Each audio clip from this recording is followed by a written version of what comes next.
En termes d'éducation, on peut dire que un pôle véhicule une vision de l'éducation comme un objet de consommation.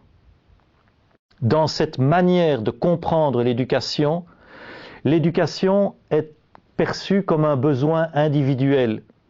Et comme elle est perçue et elle est présentée comme un besoin individuel,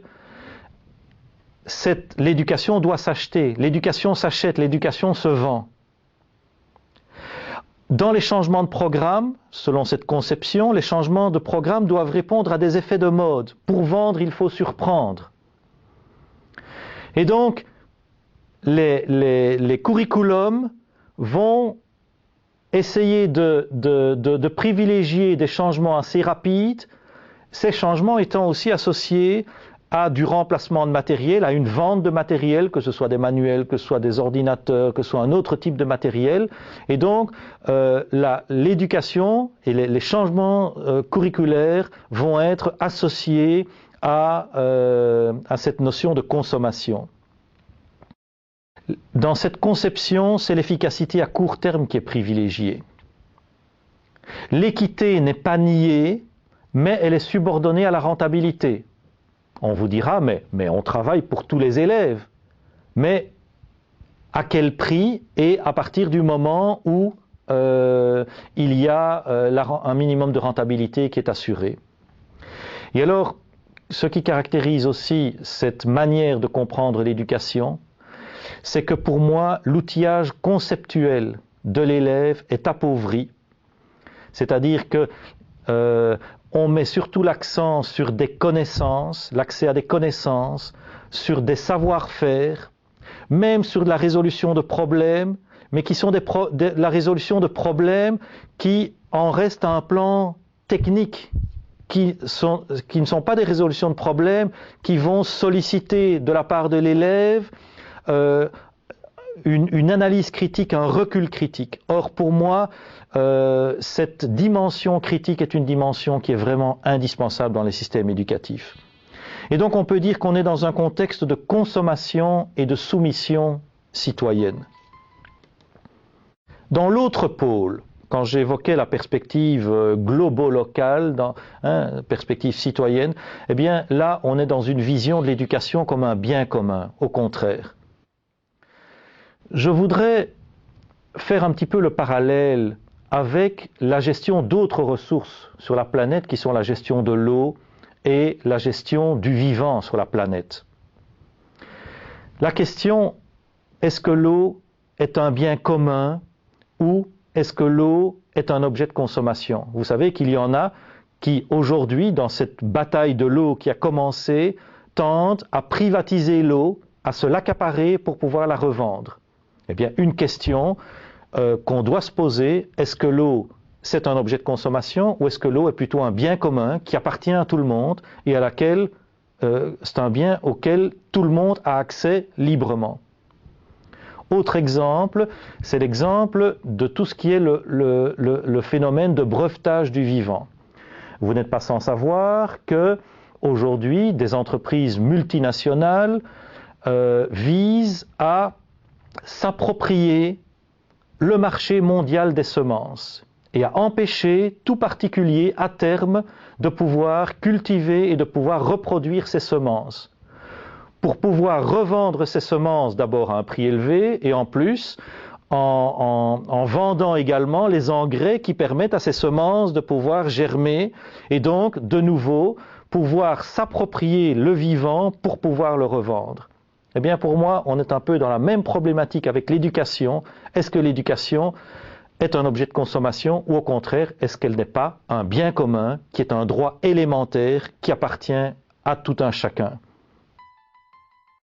Quand on a une vision de l'éducation comme bien commun, eh bien, la traduction dans les curriculums, c'est que des curriculums doivent proposer des changements progressifs parce que les logiques collectives sont stables dans le temps. Les logiques collectives ne changent pas comme des effets de mode. Regardez tout le poids de la tradition, c'est un poids qui est important.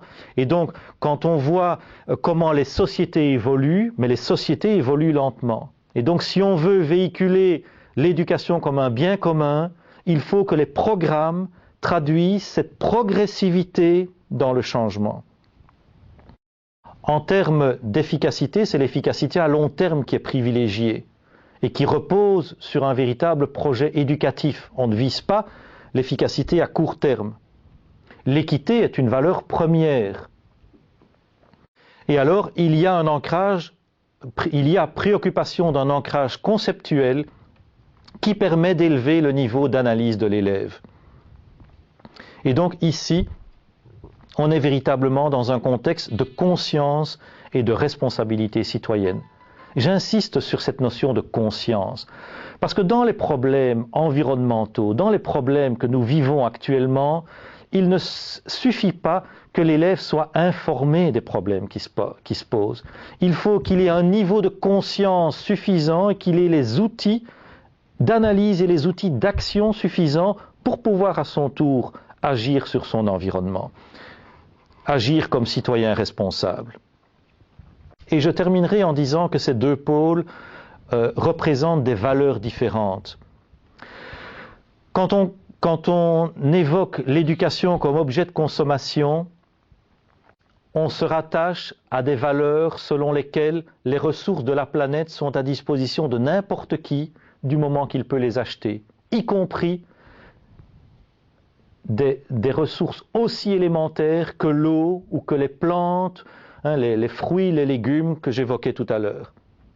Et aussi qu'on est dans une optique de croissance illimitée dont on laisse penser qu'elle peut s'étendre à tous les habitants de la planète. Mais c'est un leurre. Quand on sait qu'aujourd'hui, si tous les habitants de la planète voulaient avoir le même niveau de bien-être qu'un Européen, il nous faudrait 3 planètes et demie. Si aujourd'hui tous les habitants de la planète voulaient avoir le même niveau de bien-être qu'un Américain, il faudrait 5 planètes. Or, on n'a qu'une planète. La planète est limitée. Il y a 51 milliards de kilomètres carrés, je pense, dans la planète. Il n'y a pas 1 kilomètre carré en plus. Les ressources sont limitées et donc c'est un leurre de penser que tout le monde pourra arriver à ce niveau de bien-être.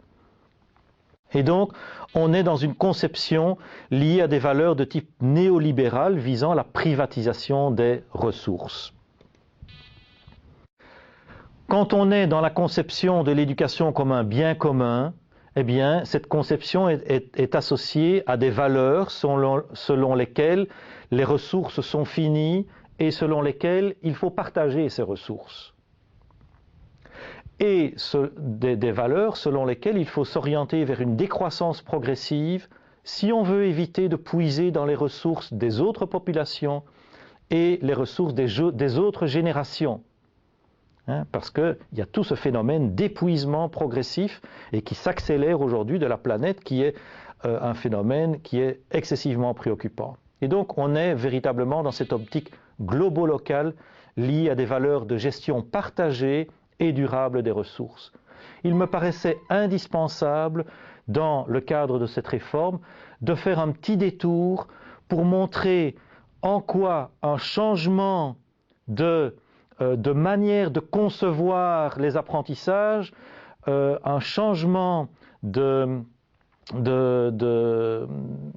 d'approche curriculaire peut s'inscrire et doit s'inscrire dans un contexte beaucoup plus large. Ça me paraît une réflexion qui est indispensable.